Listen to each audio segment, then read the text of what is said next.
السلام عليكم ورحمة الله وبركاته. آد بدو ما تنتهين رالي هذا حلقة إنه ما ركتي كذا كبلوني هوشة شرف قالي رنتي تهي إن عن مجال نيروبي كسون نقضه أنا دين كم هذا عليه السيد قرح ذا بنات ريبورك اللي يوصل دويي مع المهنا هذا تشوجو ما ركتي يعني دمان dad aad iyo aad sharaf iyo miisaan ku leh dadka Soomaaliyeed dhamaantood aan fursad u helay maantana halkan aynu qadada wada joogno waxaan jecelahay inaan xuso xildhibaanada xukuumadda dawladda Kenya dawladda Soomaaliya ganacsatada dumarka dhalinyarada iyo dhammaan shakhsi ka soo sharafta uu qaalisan qof maaragtay lagu sharfo waa inuu xilligiisa ku siiyo marka sida sharafta leh maanta uga soo wada qayb gasheen halkan waxaan u maleynayaa cuntada iyo aniga baa idinka hor istaagsan hadda waana la gaajiyay aniga lafteeda codkayga ka garanaysaa ma maleynayaa marka waan soo koobayaa insha Allah hadii la yiraahdo mahadcelinta waxaan ku yara bilaabi lahaa mid kaftan ah waxaan hadda ka yimid Soomaaliya oo runtii magaalada Xamar oo muddo 30 sano aan ka maqnaa sida laga yaab qaarkiin newska ku aragteen markii aan tagay baan ilaa anoo 10 sano jiraan ka tagay 30 sanana waan maqnaa xisaabtii baan isku geystay daadeedii halkaas ay ka soo baxday markii waxaan si u mahad celinayaa oo ugu miibsanaa meel kasta oo tago waxaan ka cabsanay nimanaan walaalanahay oo qaarkood halkan joogaan baanu kala midab duwanahay marka way iga casiyiin marka waxa la yiraahdaa adigu qoliyaha way ka casiyiin adigu xamse madooba tahay marka meel ka soo tagaba waxaan nasiib ku helay qof magacii madoobaha qaatay inaan helay oo xamar baan tagay oo aadan madoobe xildhibaan speakerka baarlamaanka kismaayo tago axmed madoobe aan ugu tagay maantana cabdi madoobe oo maaragtay ayaa halkan jooga marka waxaan u maleynayaa inaan aad uga badbaaday magacii halkaas ku tagay waan u maleynayaa runtii dareen aan la soo koobi karin inaan deegaanka geeska Afrika imaado dareen shakhsiyeed waxaa dhowr bilood ka hortagay madaxweynaha Mareykanka Biden meeshii uu ka soo jeeday Ireland ayuu aaday marka si aad iyo aad u qiimo badan baa loo soo dhaweeyay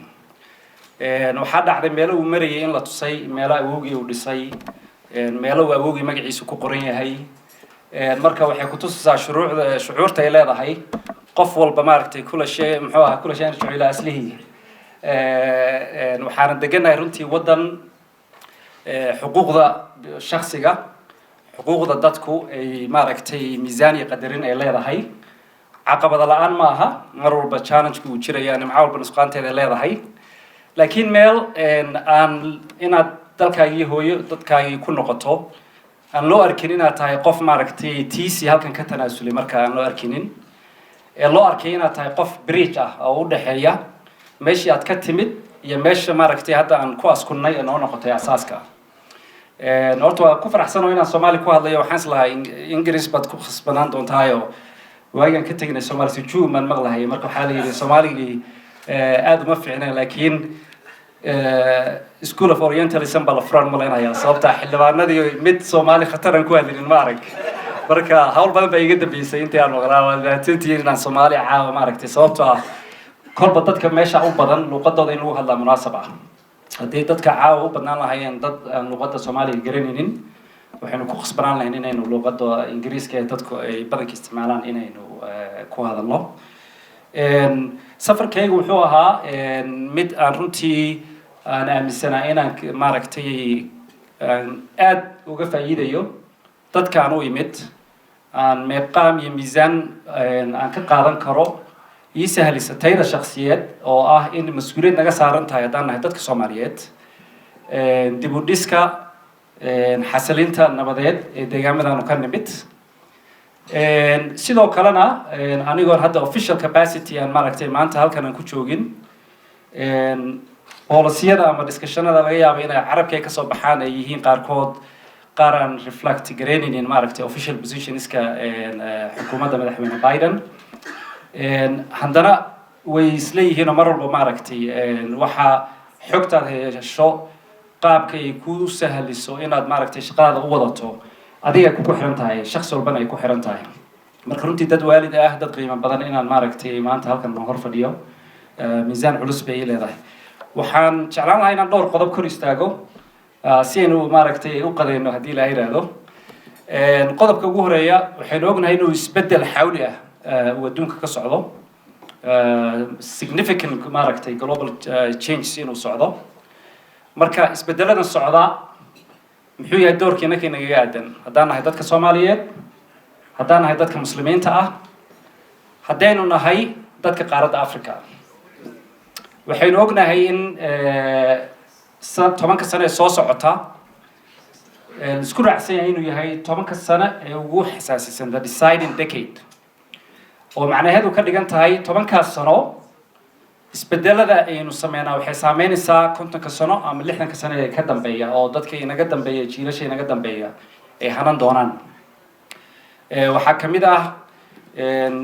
adduunka meelo ishardiga adduunka maaragtay aynu bartamaha u fadhino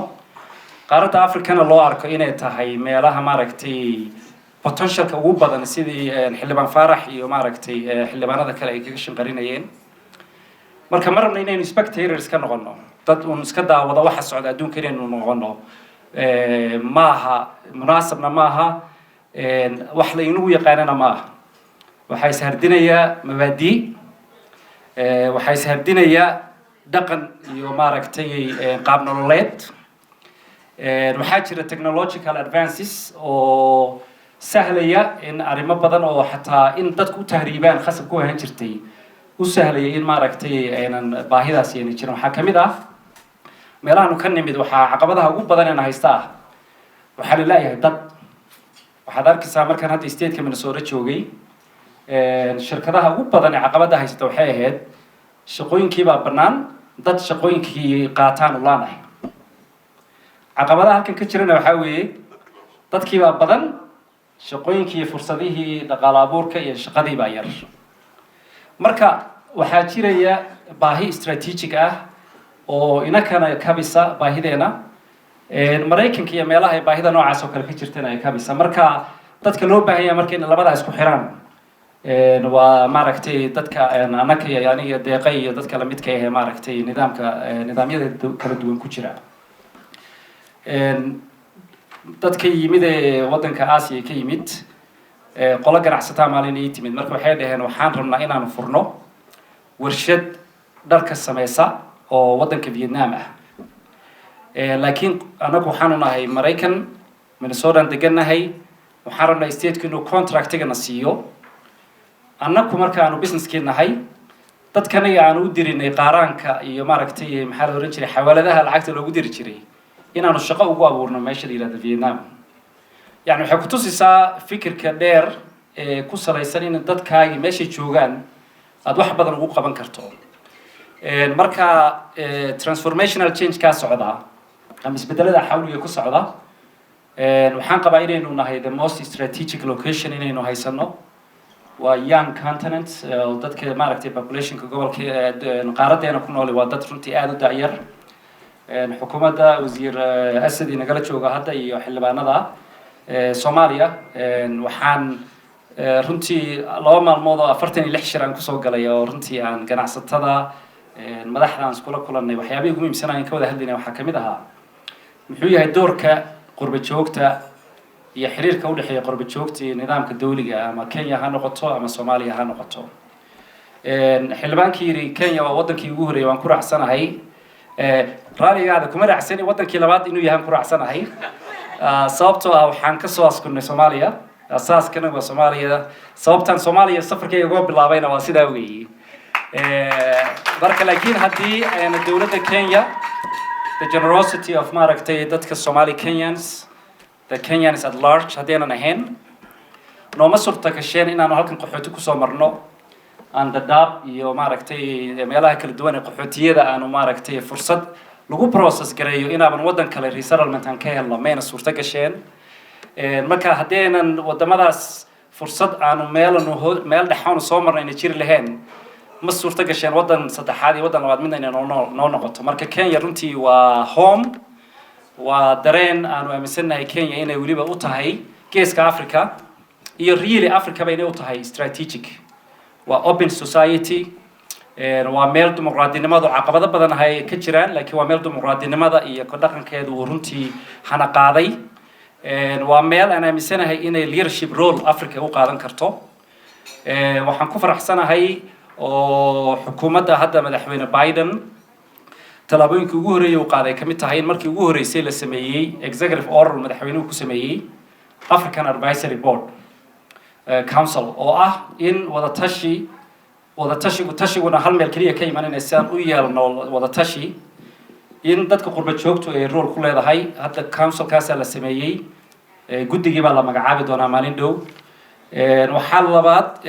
African Leaders Summit oo madaxda qaar nagala soo qayb galeen bishii December something tangible ah oo in arrintan dimuqraadinimada ayna noqonin uun governance iyo structure-ka laakiin dhaqaaluhu yahay dimuqraadinimada shaqo abuurku soo hoosgelaya dimuqraadinimada marka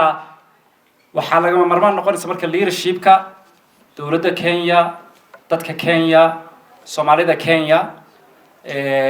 inay lafdhabar u noqonayso inaynu waxyaabaha aynu aragno inay hopeless yihiin inaynu u translate garin hope waxaana taa horseedaya dadka halkan maanta aynu wada joogno madaxda bulshada kaftanka haddaan qolyaha Soomaaliga sujuuda aad baad u fiicneedeen xildhibaanada laakiin hal arrin baan idinka saxiixay insha Allah marka dadka meesha wada fadhiyo oo sheegaysan qaarkiin rag oo dhan baad leedahay balka ragga iyo gabdhaha dhahayo dumarka ku dara hadii la iraayo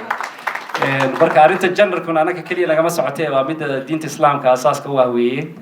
markaan kaftanka iyo saxida aan maaragtay uga baxo runtii waxa ii muuqda rajo aynu kaga bixi karno caqabado badan oo si joogteyn ah inoo haystay waxaana looga bixi karaa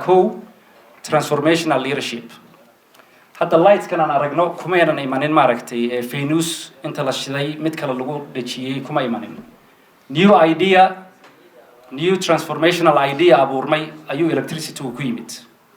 marka mindset-ka ah ama qaab fikirka ku salaysan wallahi waynu fiicannahay shalay meeshaynu joognay meel ka fiican baynu joognaa laakiin waxaynu u baahannahay meeshii shalay aynu joognay inaynan u eegina meel aynu 30 sano ku gaari karno hal maalin gudaheeda oo kale inaynu u fikirno qaabkeeda marka transformational leadership ayaa inaga saaraya caqabadaha aynu ku jirno waxyaabo badan oo isleeyahay simple inay ahaadaan bay ahayd baa hard noqday conceptiya la rabay in maaragtay haddaad xag dhaqan fiiriso xag diin adeegto concepts of integrity conceptiyada aan inta badan lagu tiriyo inay reer galbeedka ka yimaadeen waxay ka yimaadeen diinta islaamka waxay ka yimaadeen dadkeena ka yimaadeen marka waa inaynu global thinking iyo local solutions inay noqoto maaragtay iyo local thinking iyo global solutions oo global iyo local isku daray local inuu conceptiga iyo qaabkeenu u fikirina uu noqdo waxaan u malaynayaa xilliga anigoo aad u qadarinaya waan jeclaan lahaa microphone-ka haddaad ii sii yardeysaan 2 saac oo kale waan jeclaan lahaa inaynu maaragtay sii wadaagno waxaan runtii mar kale idinka mahadcelinayaa sida diiran ee quruxda badan isli business maaragtay community-ga madaxdeena dowladda Kenya bulshada Soomaaliyeed maxaa la yiraahdaa dadka shacabka Kenya ee guud sababtoo ah intiina meesha fadhida waxaad matalaysaan waddanka guud ee Kenya iyo midda regionalka-ba wada matalaysaan marka waxaan jeclaan lahaa inaan kusoo gabagabeeyo rajada muuqata inaynu xoojino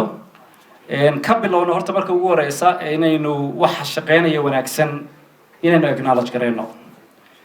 kaftanaan haweeneyda Muqdisho ka lahaaba amaanta iyo maaragtay isku mahadcelinta way nagu yartahay inta badan waxa inaga khaldan baynu isku sheegnaa xataa qofka markaa waxa kugu dhacay qofku miyuu fikiray maxaa kugu dhacay baa moogta ya conversation-ku marmar noqon laakiin haddaynu badino oo aynu asset based aynu maaragtay ka eegno gabadhii dhakhtarada ahayd tiri dadka Soomaalida waxay kulli taan bay tiri oo kaliya hadalka iyo wanaagiisa inay badiyaan baa fiicnaan lahayd bay tiri oo anoo qalniin wanaagsan sameeyay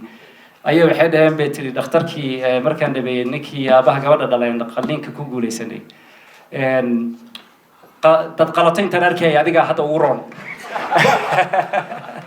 marka amaantii ugu fiicneed ee uu sameeyay ayuu maaragtay ninka aabaha noqotay